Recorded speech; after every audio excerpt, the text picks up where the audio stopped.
salmon with kamatis po. Yan po yung mga sangkap nila. Yan na po yun guys. So, ginigisa ko yung salmon.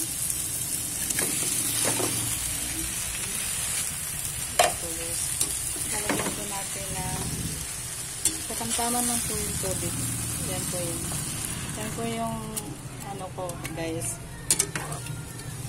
Sinigang kamatis with salmon and mustasa. And then ilalagay na po natin yung siguro ano yan, sili guys.